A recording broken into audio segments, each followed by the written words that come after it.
wasiirka wasaaradda cadaaladda jamhuuriyadda Soomaaliland iyo taliyaha guud ee ciidamada asluubta oo ay weeliyaan maamulka gobolka iyo ka degmada Gabiley ayaa maanta waxay dhagax dhigeen ballaarinta dhismaha wajigii koowaad ee xabsiga magaalada Gabiley kaas oo ciriiri ku ahaa maxaabiista halkaas ku xidhan balse imiga la dhisayo jeel ku filan maxaabiistaasi waxaana halkaasi ka hadlay inta waxa inoo sharafa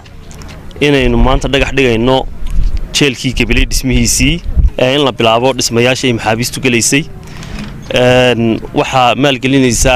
xukuumadda jamhuuriyadda Soomaaliland design-ka waxa soo sameeyay injineerada wasaaradda hawlaha guud kadib waxa loo gudbiyay hay'adda qandaraasaadka qaranka oo loogu tartamay tartanka waxa ka qayb qaatay 3 shirkadood oo muwaadiniin ah waxaana ku guuleystay shirkadda Xaaji Muuse oo maanta bilaabi doonta dhismahan waxa sharaf weyn oo ah in la dhagax dhigayo oo wasiirka wasaaradda cadaaladda ee jamhuuriyadda Soomaaliland dhagax dhigayo wajigii koowaad ee jeelka ballaarinta jeelka degmada Gabiley ama gobolka Gabiley aad iyo aad baan uga mahad celinaynaa wasaaradda cadaaladda taliyaha ciidanka asluubta xukuumadda jamhuuriyadda Soomaaliland ee garwadeenka ka yahay mudane Muuse Biixi Cabdi mashruucan qiimaha leh ee gobolka maanta loo dhagax dhigayo waxaanu jecelahay inaan aad ugu hambalyeeyno shirkadda Xaaji Muuse Construction Company oo ah shirkad head office-keedu yahay Gabiley dawladda hoosena la shaqeysa oo ka warqabtaan mashruuca qiimaha weyn leh ee bridge-ka inay tahay shirkadii dhistay anagoo marka horeba ku kalsoonayn tartanka ka qayb gashay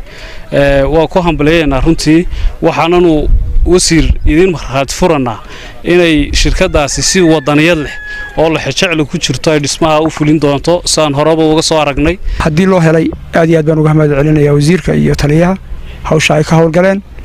iyo dhammaan xukuumadda jamhuuriyadda Soomaaliland oo garwadeenka ka yahay madaxweynaha jamhuuriyadda Soomaaliland mudane Muuse Biixi Cabdi in jeerkan la ballaariyo qorshihiisana lagu daro miisaaniyadda sanadkan 2018 inta ka dhiman lagu daro miisaaniyadda 2019 waa soo dhaweynayna shirkadan qandaraaska qaadatayna waa shirkad runtii aan ku kalsoonahay in ay intay qandaraaska ku qaadatay mooyaane ay ku dari doonto intii mas'uuliyadeeda intii gobolka uga baahnaa farxad gaar ah nootay anaguna aad baan magtaana u soo dhaweynayna maanta waxa horta noo sharafa annaga ka jamhuuriyadda Soomaaliland ahaan amba xisbiga kulmiye qodobka shanaad ee testimonies waxa ku jirtay in la horumariyo xabsiyada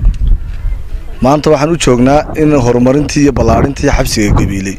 xabsigana oo ay u sheegeen mas'uuliyiintii ugu horeysay hadlayba inuu yahay xabsi halbowle ah wuxuuna halbowle u yahay annaga ka wasaaradda cadaaladda iyo ciidan asluub ahaaneedba waxa weeyaan dumarka jamhuuriyadda Soomaaliland inta ugu badan halkan lagu xidhaa wasaaradda hawlaha guudna ku monitor gareyn doonta inuu ciid sameeyo iyo inuu sibir ku hagaajiyo lacagtii la geliyay oo la dhiibay oo ku guuleystay inuu si ugu dhaqmi doono ama u hagaajin doono waa kuwa injineeradii